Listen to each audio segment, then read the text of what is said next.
बिस्मिल्लाह रहमान रहीम। पीछे से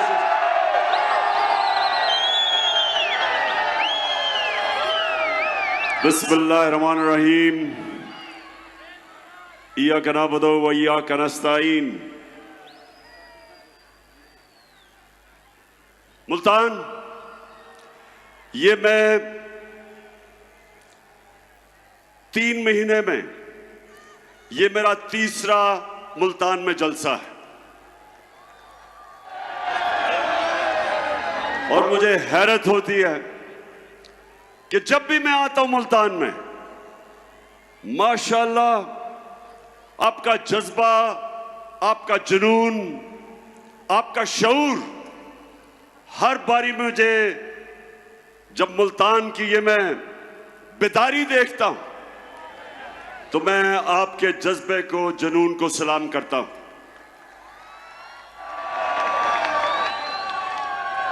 अब मुल्तान, आज मैंने आपसे कई बातें करनी हैं, लेकिन सबसे पहले जो मैं देखता हूं, जिस तादाद में आज मुल्तान में हमारी ख्वातीन आई हुई हैं, मैं खास तौर पे आज आपको सलाम भी करता हूं और आप सबके लिए मैं पैगाम, अपनी ख्वातीन के लिए मैं पैगाम जो देना चाहता हूं वो ये कि देखें, अपने बच्चों को आपने खास तौर पे एक चीज समझानी है। नौजवानों, ये आपके लिए भी है। हमने अपने बच्चों को समझाना है कि कोई मुल्क अजमत पे नहीं जा सकता, तरक्की नहीं कर सकता, उस मुल्क की दुनिया में इज्जत नहीं हो सकती जब तक वो मुल्क अपना मुकाम नहीं समझता, जब तक वो मुल्क एक चीज अपने ज़हन में नहीं डालता कि अल्लाह ने हमें पर दिए हैं, अल्लाह ने हमें पर दिए हैं, हम अशरफुल मखलूकात हैं, सबसे अजीम अल्लाह की मखलूक। कोई जरूरत नहीं है कि हम जमीन के ऊपर चूंटियों की तरह रींगे। जो मैं आपको पैगाम देना चाहता हूं वो ये कि हम सब में अल्लाह ने सलाहियत दी है, हम सब में अल्लाह ने वो ताकत दी है कि हम बड़े बड़े काम कर सकते हैं, हम अपने मुल्क को उठा सकते हैं, हम इसको वो मुल्क बना सकते हैं जो इलामा इकबाल की ख्वाब थी, एक मिसाली इस्लामी रियासत जो दुनिया के अंदर मिसाल बने कि असल में इस्लाम क्या है। तो मैं अब अपनी बहनों, आप सबको और अपने नौजवानों को, खास तौर पे आपको, मैं जो आपको पैगाम देना चाहता हूं वो ये कि अल्लाह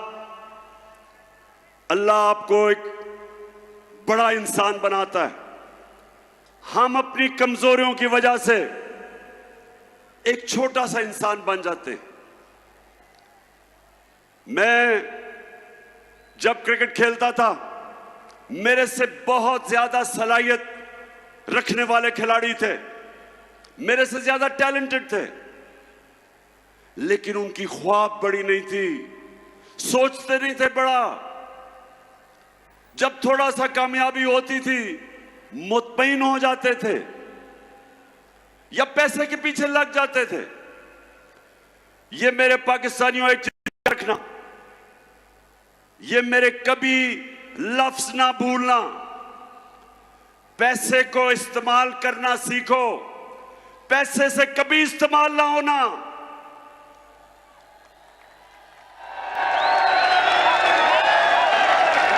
पैसे के बुत की कभी पूजा ना करना। हजरत मूसा जब वो 40 दिन के लिए गए तो पीछे उनकी कौम जो कुरान शरीफ में आता है कि सोने की गाय की पूजा कर दी, मतलब कि पैसे की पूजा शुरू हो गए। तो ये याद रखें कि ये जो मेहरबानों का मुखालिफ है वो भी पैसे के बुत की पूजा करता है, वो भी पैसे को बड़ा समझता है जिस तरह उसका लीडर आसिफ जरदारी समझता है। कभी भी मेरे मुल्तान के पाकिस्तानियों, ला इलाहा इल्लल्लाह का मतलब समझो। स्वाय अल्लाह के जब आप किसी के चीज के सामने झुकते हैं वो शिर्क है, चाहे वो पैसे का बुत है, चाहे वो खौफ का बुत है। आजकल मेरी टीम के लोगों को, मेरे एमपीज को टेलीफोन आते हैं धमकियों के कि ये पार्टी छोड़ो। मीडिया को धमकियां दी जाती हैं, मीडिया हाउसेस को धमकियां दी जाती हैं, एंकर्स को, सहाफियों को डराया जाता है कि इमरान खान के साथ ना चलो नहीं तो हम ये कर देंगे। तो मेरी कौम, ये सबसे खौफनाक बुत पैसे के बुत के अलावा खौफ का बुत है। खौफ भी एक बड़े इंसान को छोटा बना देता है। आज तक कोई बड़ा खिलाड़ी नहीं निकला जिसने अपने खौफ को काबू नहीं पाया। आज तक कोई बड़ा फौजी नहीं निकला जिसको तगमे मिले हो, जिसने अपने खौफ के बुत के ऊपर काबू ना पाया हो। बड़ा बिजनेसमैन बना जिसको नुकसान से डर, उस डर के ऊपर काबू ना पाया हो। कोई भी इंसान जो अपनी ख्वाब के पीछे जाने से डरता है वो बड़ा इंसान नहीं बनता। और इसलिए मैं जब प्राइम मिनिस्टर था, मैंने रहमतुल आलमीन अथॉरिटी बनाई। उसका मकसद क्या था? क्या मकसद था? उसका मकसद यह था कि मेरे बच्चों को, इस मुल्क के नौजवानों को पता चले कि आज से तकरीबन 1500 साल पहले जब मेरे नबी सल्लल्लाहु अलैहि वसल्लम ने दुनिया की तारीख का सबसे बड़ा इनकलाब लेके आए थे, वो कैसे उन लोगों को जिनकी कोई हैसियत नहीं थी, कैसे उन्होंने उनको दुनिया की इमामत करवा दी। ये तारीख का हिस्सा है कि वो अरब जो मदीना में मक्का में बसते थे, उनके दोनों तरफ दुनिया की उस वक्त की अजीम सुपर पावर्स थी, इनकी हैसियत ही कोई नहीं थी। और मेरे नबी सल्लल्लाहु अलैहि वसल्लम ने मदीना की रियासत में उनको ऐसा तब्दील किया, उनको छोटे से लोगों को बड़े इंसान बना दिया, उनके खौफ खत्म कर दिए। जो अल्लाह के सिवा जिन बुतों की वो पूजा करते थे, बुत खत्म कर दिए। वो लोग परवाज करते करते कई 100 साल तक उन्होंने दुनिया की इमामत की, दुनिया के अजीम तरीन कौम बन गए। इसलिए अल्लाह हमें हुक्म देता है कि नबी सल्लल्लाहु अलैहि वसल्लम के रास्ते पे चलो।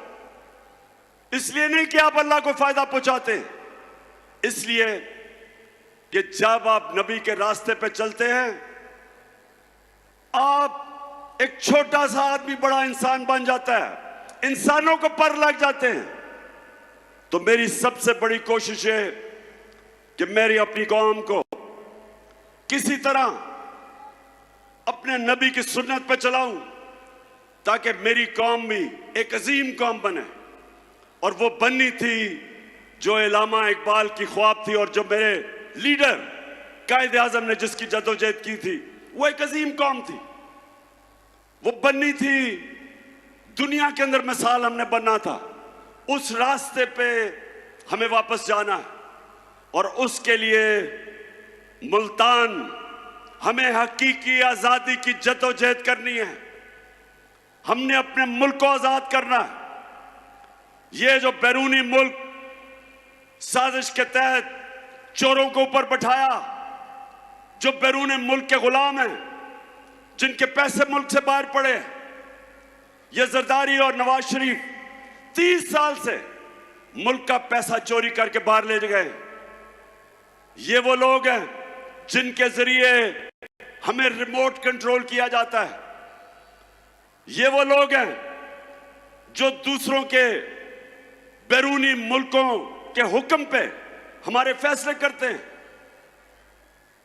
इनमें इतनी जरूरत नहीं कि जब रूस हमें सस्ता तेल बेच रहा था, जब मैं रूस गया और उन्होंने हमें सस्ती गंदम भी देनी थी, सस्ता तेल भी देना था, इन्हों में जरूरत नहीं थी कि इनका जो आका है, जिन्होंने इनको ऊपर बैठाया, जो अमेरिकी साजिश के तहत आए कि कहीं अमेरिका ना नाराज हो जाए, लिहाजा मेरे लोगों को महंगा तरीन तेल, डीजल, पेट्रोल और उसकी वजह से बिजली,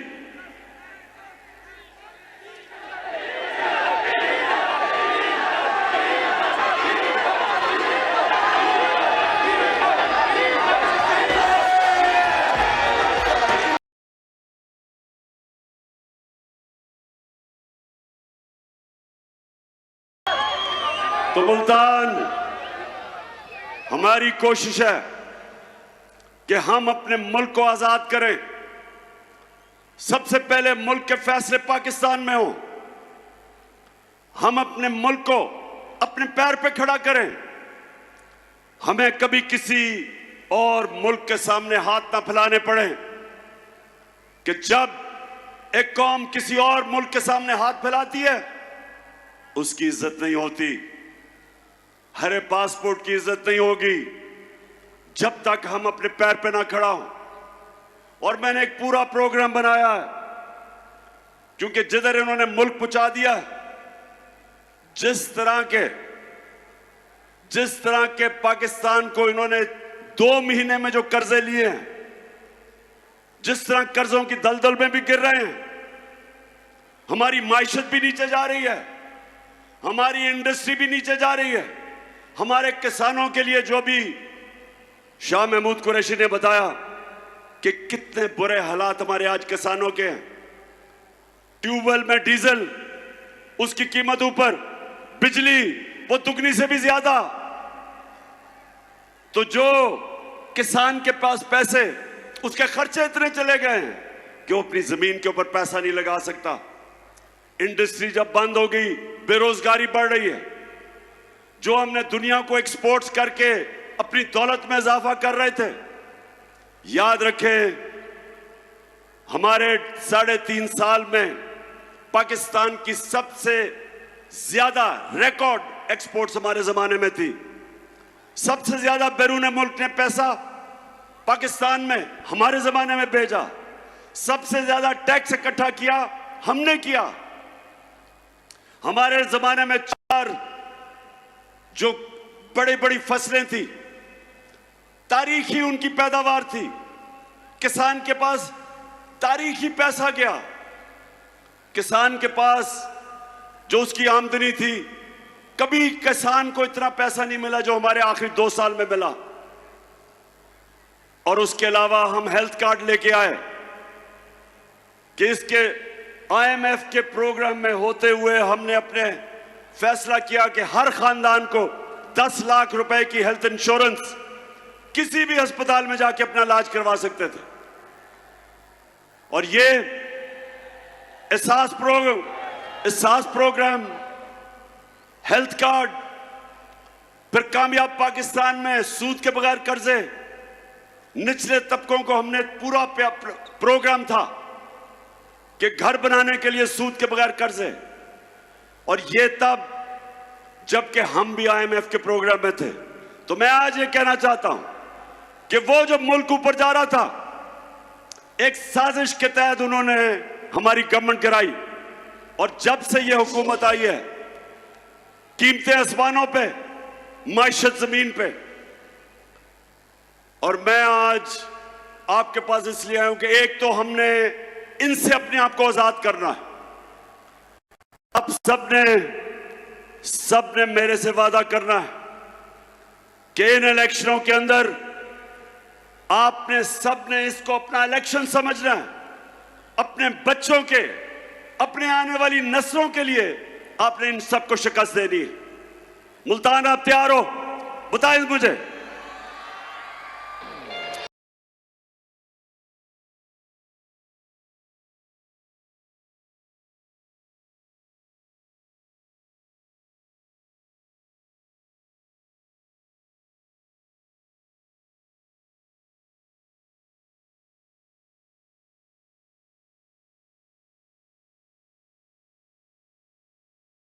अच्छा मुल्तान, मैं जरा आज आप सबको तफसील में तो बताना चाहता था कि सारा दिन मैंने आज अदालत में गुजारा है, लेकिन क्योंकि अभी केस चल रहा है इसलिए उस केस पे तो मैं बात नहीं करूंगा। लेकिन मैं अपने सारे पाकिस्तानियों को आज बताना चाहता हूं कि ये मेरा नजरिया है, ये मेरा ईमान है कि जब तक इस मुल्क में कानून की बालादस्ती यानी कि इंसाफ नहीं होगा, ये मुल्क तरक्की नहीं कर सकता। जब तक इस मुल्क में हमारी अदालतें आजाद और मजबूत नहीं होंगी, जब तक वो इंसाफ नहीं देंगी, पाकिस्तान छोड़े कोई मुल्क तरक्की नहीं कर सकता। सारी दुनिया में अपनी उम्र में फिरा हूं, सारी दुनिया तकरीबन देख ली मैंने। एक नतीजे पे मैं आया मुल्तान कि खुशहाल मुल्क और उस मुल्क जिधर गुर्बत होती है, सिर्फ एक फर्क होता है,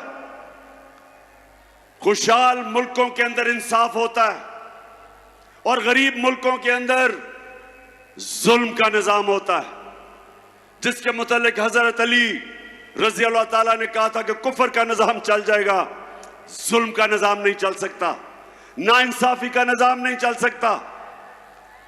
हमारा सबसे बड़ा मसला कि ताकतवर के लिए एक कानून, कमजोर के लिए दूसरा। मैंने 26 साल पहले से अपनी कौम को उनकी तरबियत करने की कोशिश की इंसाफ के अंदर, क्योंकि मैंने बरतानिया में जो निजाम देखा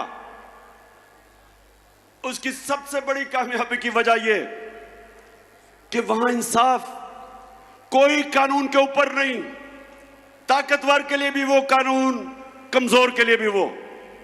हमारा मुल्क का अलमिया क्या है? मुझे अभी भी मशवरे दिए जाते हैं कि इमरान खान तुम ऑपोजिशन को साथ मिला के चलो। जब मैं हुकूमत में था, अब कहते हैं कि हुकूमत असेंबली में चले जाओ, इनके साथ इकट्ठे बैठ के मामले तय करो। पाकिस्तानियों, मेरी एक बात सुन ले आप। मेरे नबी सल्लल्लाहु अलैहि वसल्लम ने जब फतह मक्का की तो उन्होंने सब काफिरों को माफ कर दिया, सबको माफ कर दिया। लेकिन जब उनके पास एक दरखास्त आई, उन्होंने कहा, उनके पास आई कि जी कुरैश की लड़की ने चोरी की है, कुरैश की लड़की है, उनको सिफारिश आई कि उसको माफ कर दो। आगे से उन्होंने जवाब दिया, जो सबसे रहमदिल इंसान, रहमतुल आलमीन, दुनिया के लिए रहमत बन के आए थे, उन्होंने कहा मुल्तान कि मेरी अगर बेटी भी चोरी करे उसको भी मैं नहीं छोड़ूंगा, उसको भी सजा मिलेगी। यानी कानून के ऊपर कोई नहीं, मेरी बेटी भी नहीं है। तो यहां जब से मैं 26 साल में पॉलिटिक्स आया हूं, ये दो खानदान जो 30 साल से मुल्क को लूट रहे हैं, 30 साल से बारियां ले रहे हैं, हमेशा मुझे यह कहा जाता है कि इमरान खान आप ये क्या सियासत, क्या इनसे मुफाहमत करें, इनसे बैठ के बात करें। मैं आज अपनी कौम को कहता हूं, मैं हर किसी के साथ बात करने के लिए तैयार हूं, हर किसी के साथ। किसी का नजरिया फर्क है, कोई मेरे खिलाफ नजरियाती तौर पे, हर किसी से मैं बात करने के लिए तैयार हूं, लेकिन चोरों से कभी बात करने के लिए नहीं तैयार। जिस वक्त एक माशरा चोरी को बुरा नहीं समझता, वो कौम अपनी कब्र खोद देती है। जब आप ये कहते हैं कि फलाने ने इतनी करप्शन की, और वो जब जाता है नैब की अदालत में तो उसके ऊपर फूल फेंकते हो। जब एक माशरा बुराई को बुरा नहीं समझता, अपनी तबाही का दरवाजा खोल देता है। इसलिए अल्लाह ने कुरान में हुक्म दिया, अमर बिल मारूफ, अच्छाई के साथ खड़े हो, बुराई के खिलाफ खड़े हो। हुक्म दिया कौम को हुक्म दिया है कि अगर तुमने अपनी बेहतरी का सोचना है तो बुराई के खिलाफ जिहाद करो। कहीं कुरान में नहीं लिखा कि बदी के साथ मुफाहमत करो। और मैं अपनी ख्वातीन को भी ये कहना चाहता हूं कि अपने बच्चों को ये जो हुक्म है अल्लाह का, अमर बिल मारूफ, अच्छाई की तरबियत करें, अच्छाई और बुराई में फर्क बताएं। क्योंकि जो मगरिब में मैंने माशरे देखे वो वाकई अमर बिल मारूफ पे चलते हैं। वो माशरे जिनको हम काफिर कहते हैं, वो माशरे अमर बिल मारूफ पे चलते हैं, और हम अपने आप को मुसलमान कहते हैं। और हम तमाशा क्या देखते हैं कि छोटे चोर जेलों में और बड़े बड़े डाकू, कोई वजीर आजम बन जाता है, कोई वजीर बन जाता है, कोई असेंबलियों में चला जाता है।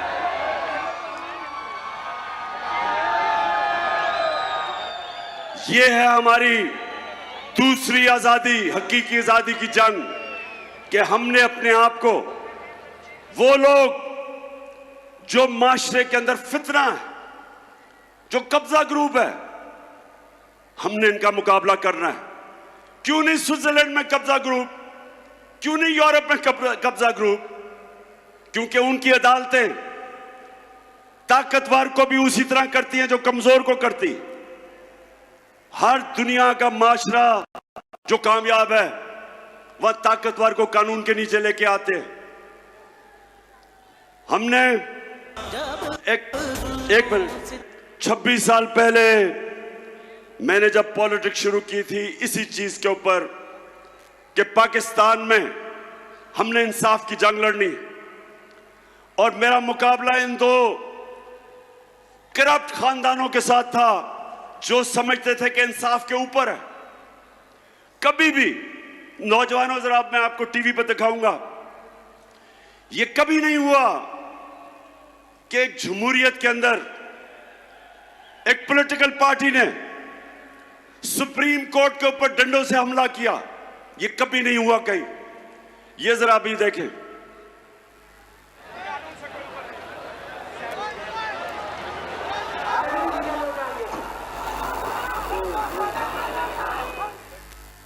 ये सुप्रीम कोर्ट के बाहर खड़े हैं। ये 1997 की बात है। पुलिस ने रास्ता दिया इनको, नवाज शरीफ की हुकूमत थी। ये जरा देखें, सुप्रीम कोर्ट में पुलिस से इनको नून लीग के गुंडों को जाने दिया क्योंकि वो नवाज शरीफ के खिलाफ फैसला करने लगा था जस्टिस शजाद अली शाह। और ये देखें कि पुलिस तमाशा देख रही है और डंडे लेके 1997 में ये देखें सुप्रीम कोर्ट के अंदर घुस गए। दीवारें टाप के सुप्रीम कोर्ट के अंदर जा रहे हैं। ये मैं आपको ऐसे कमेंट्री दे रहा हूं जैसे क्रिकेट मैच की कमेंट्री हो रही हो। अब ये देखें,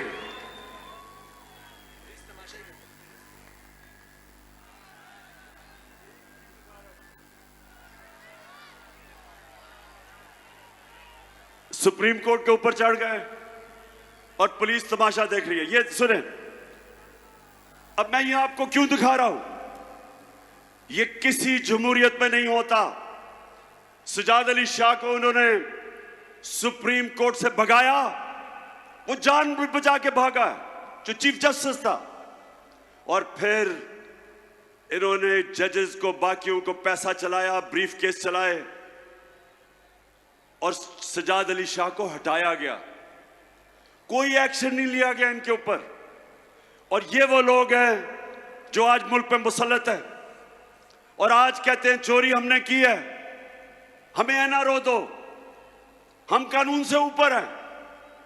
उधर वो नवाज शरीफ बैठा हुआ लंदन में, वो इंतजार कर रहा है कि पहले मेरे केसेस खत्म करो, फिर मैं दूसरी दफा एनआरओ लेके पाकिस्तान आता हूं। मुझे ये मुल्तान बताओ कि छोटा आदमी तो भैंस चोरी, गाड़ी चोरी, मोटरसाइकिल चोरी, वो तो जेल में। तो जो अरबों रुपए मुल्क के लूट के बाहर जाता है, वो कहता है कि मैं कानून के ऊपर हूं। और ये है जंग, इंसाफ की जंग है पाकिस्तान में। हम सब ने मिलके, जब तक हम इंसाफ नहीं, ताकतवर को कानून के नीचे नहीं लेके आते, ये कौम आजाद नहीं होगी। थानों में जुल्म होंगे, ताकतवर झूठे केस करवाएगा कमजोर पे, थानों में जुल्म, जमीनों पे कब्जे, हर जगह कमजोर आदमी पिसेगा।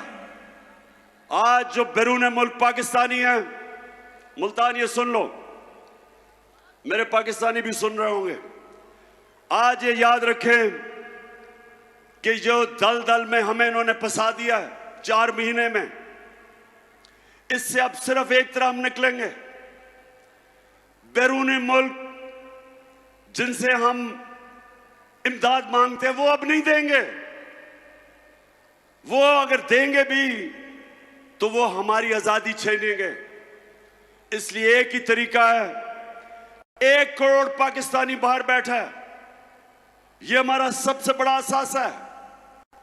और इसको जिस दिन इनमें से 1 करोड़ में से 5 लाख ने भी पाकिस्तान में सरमायाकारी कर दी, अरबों डॉलर मुल्क में आ जाएगा।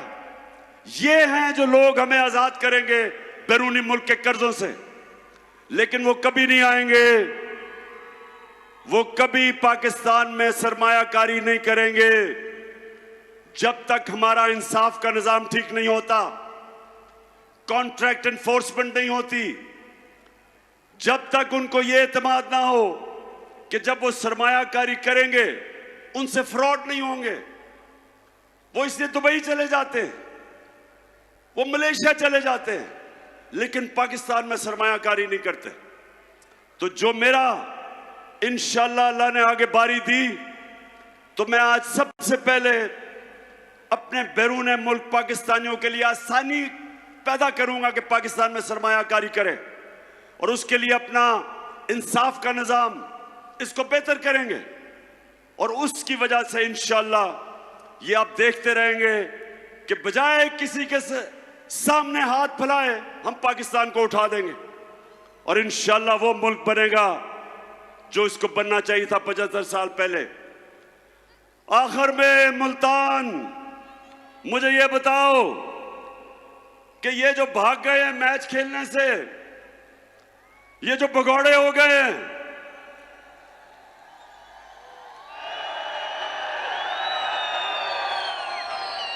मुझे पूरा यकीन था कि इन्होंने इलेक्शनों से भागना है। बिल्कुल ठीक कह रहे हैं कि मुझे पता था कि इनकी कांपें टांगनी शुरू हो गई हैं। मुझे अंदाजा हो गया था कि ये जो जलसे देख रहे हैं, ये जो पब्लिक को देख रहे हैं, जिस तादाद में पब्लिक निकल रही है, गर्मी में, गर्मी हो बारिश हो, पब्लिक निकल रही है, इनको पता है कि कौम किस तरफ खड़ी हो गई है। जाके डर रहे हैं। जो 17 जुलाई को पंजाब के 20 बाई इलेक्शन हुए, पूरी धांधली के बावजूद, धांधली की, इतना इलेक्शन कमीशन कभी पाकिस्तान में मैंने ऐसा नहीं देखा जो मुकम्मल तौर पे इनके साथ मिलकर धांधली करता है। उसने भी धांधली की, इंतजामिया भी इनके साथ, मिस्टर एक्स ने भी मदद की। सबके बावजूद इनका सफाया हो गया। 2 इलेक्शन धांधली करके इन्होंने जीते हैं, के बावजूद सफाया हो गया। तो आप डर रहे हैं, मुल्तान इनको खौफ आ गया है, डर रहे हैं। अब इनको ये खौफ है कि ये अगर इलेक्शन हो जाता है इतवार को तो 3 और सीटें गिर जानी थी इनकी, 3 और विकेटें गिर जानी थी। और उसके बाद 25 सितंबर को आपको पता है मैं 9 हलकों में खड़ा हूं और मेरा चैलेंज है कि इंशाल्लाह जब भी वो 9 हलकों में इलेक्शन होगा 9-0 रिजल्ट आएगा, धांधली के बावजूद। ये ऐसे ही है। जब आपको पता पुराने जमाने में क्या होता था, जब मैं क्रिकेट खेलता था तो अपने अपने अंपायर होते थे।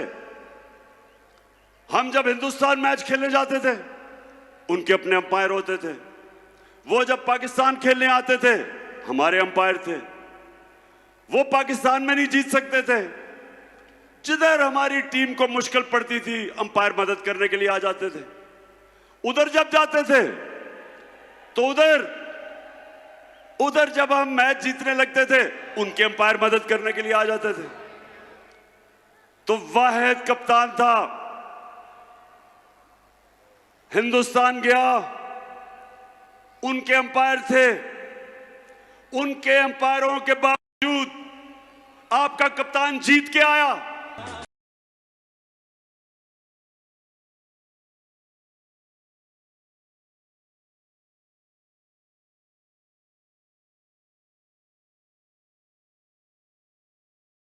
और इस बारी मुल्तान, इस बारी पहले हमने 17 जुलाई को जो चीफ इलेक्शन कमिश्नर ने इनके साथ मिलकर बैटिंग की उसको भी हराया, इनको भी हराया, इंतजामिया भी इनकी थी उसको भी हराया और मिस्टर एक्स को भी हराया। और इंशाल्लाह अब भी जब भी इलेक्शन होंगे मेरा सबको चैलेंज है कि तुम जो मर्जी कर लो, पाकिस्तानी कौम फैसला कर बैठी है। जो मर्जी करो, पूरी कोशिश है इनकी कि किसी तरह इमरान खान को मैच से निकाला जाए। ये हम जब छोटे होते थे ना मुल्तान, हम जब छोटे होते थे तो जब आपस में क्रिकेट मैच खेलते थे तो जो टीम हार रही होती थी वो विकेटें उठा के भाग जाती थी। ये इन्होंने किया है, हार रहे थे विकेटें उठा के चले गए, मैचिंग कैंसिल कर दिया इन्होंने। लेकिन मेहरबानो, मुझे तो बड़ी खुशी हुई कि जिस तादाद में हमारी ख्वातीन आई हैं, मेहरबानों ने सुना, बड़े जलसे किए और अपनी औरतों को। और ये याद रखें, जिस कौम की औरतें बेदार हो जाएं, शऊर आ जाए, वो कौम को कोई गुलाम नहीं बना सकता।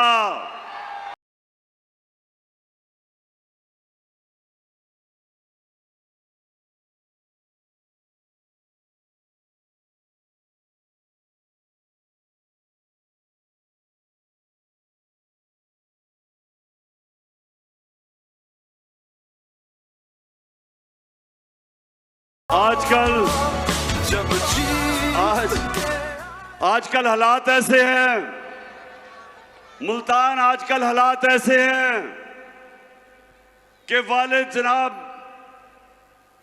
या पीपल्स पार्टी या नून लीग के लिए मेहनत कर रहा है, जब घर आता है तो पता चलता है कि बीवी बच्चे सारे तहरीक इंसाफ में आ गए हैं।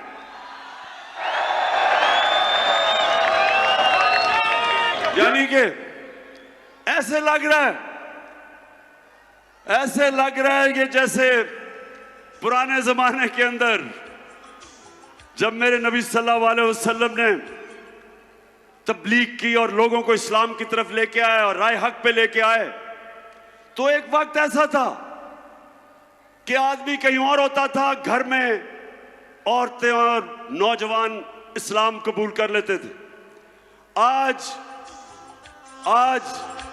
माशाअल्लाह कौम ऐसी बेदारी आई है और शऊर आया है कि वो ये दो जमातों को 30 साल से देख रही थी, और आज ऐसी बेदारी है कि जो भी आज कोशिश करें, औरतें, बच्चे, नौजवान, बल्कि बूढ़े भी आप फैसला कर बैठे हैं कि इन दो जमातों के साथ नहीं चलना, जिन्होंने सारी जिंदगी इनको सपोर्ट की थी। बस मैं आज मुल्तान आपका हैट्रिक के जलसा किया मैंने, 3 जलसे 3 महीने में। मैं आज आपका शुक्रिया अदा करता हूं, जिस गर्मी में और जिस सुकून में और जिस शऊर से आपने मेरी बातचीत सुनी, मैं आपका शुक्रिया भी अदा करता हूं। आएंगे मुल्तान, आपने मेरे से वादा करना है कि इनको ऐसा फेंटा लगाना है, ऐसी शिकस्त देनी है, ऐसी शिकस्त देनी है कि अगले इलेक्शन में आपने 2/3 अक्सरियत तहरीक इंसाफ को दिलवानी है, 2/3 अक्सरियत, ताकि हम इस मुल्क में वही हकीकी आजादी का इनकलाब ला सके। पाकिस्तान जिंदाबाद।